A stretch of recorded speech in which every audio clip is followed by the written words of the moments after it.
Hello, everyone. My name is Anya Aurora. Like she said, I'm a senior at Okemos High School. Today, I'm going to talk to you about reconnecting with yourself despite all external chaos. When was the last time you felt truly at peace with yourself?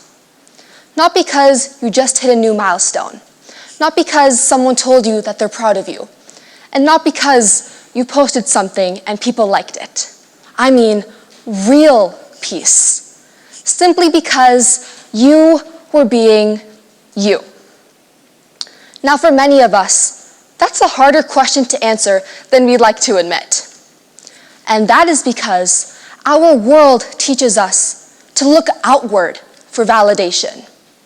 And in this process, we lose the ability to search inward for truth. Society is designed like a stage. From the moment we are young, we are cast into certain roles: student, achiever, parent, provider. We are rewarded when we play these roles well, when we impress, when we achieve, when we check all of the right boxes. And little by little, we start to think that our value as human beings depends on this external applause. This constant pressure creates quiet chaos inside each and every one of us. We work harder, we achieve more, and yet, somehow, we feel emptier on the inside. You may be thinking to yourself right now, well, why? Why does this happen? It's because no amount of external applause can fill the silence of a neglected inner voice. So what should we do instead? What is the alternative? The alternative is to reconnect with the self that lives underneath all of this noise.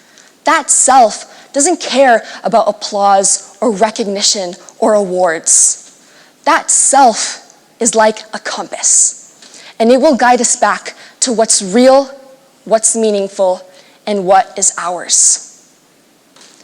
Now, reconnection doesn't require us to move to the mountains or to quit your job. Reconnection doesn't require dramatic change. It begins with small, quiet practices. It begins with listening, pausing in the middle of your busy day to ask yourself, what do I need right now? It begins with honesty, admitting when you're doing something not because you want to, but because someone else told you that it's important and that it matters. It begins with courage, the courage to go out and disappoint others if it means staying true to yourself. Now, reconnection does have a common misunderstanding, that it requires us to be perfect, to have all the answers, to know exactly what we want out of life. But in reality, reconnection isn't found in perfection. It's found in permission. Permission to be messy.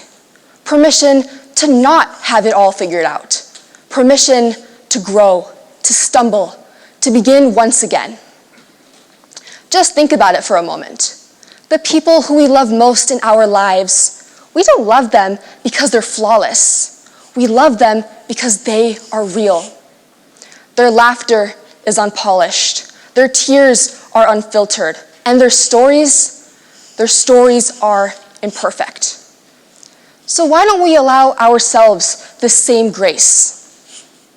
Coming back to yourself means embracing the cracks as a part of the overall design. It means realizing that your worries, your stressors, and your doubts, they don't make you less whole. They make you, you. They make you human. And sometimes the most beautiful thing that we can be is human. Maybe happiness isn't the idea of a perfect life. Maybe happiness is waking up each and every day knowing that the life that you are living is truly yours. Maybe happiness isn't found in what the world tells us to chase, but instead what our soul quietly whispers to us when no one else is watching. And maybe the bravest thing that we can do in this chaotic world is to stop asking, what will they think of me? And to start asking, what do I think of me? So today, I want to leave you with this invitation. The next time the world gets loud, step off the stage. Take a deep breath in and ask yourself, am I living to impress others or to be at peace with myself? Because amidst all of the external chaos, there is a quiet place inside of you. It has never left, and it is patiently waiting. It is your truest home. And maybe the best thing we can do, not only for ourselves, but for the rest of the world, is to finally, courageously come back home. Thank you.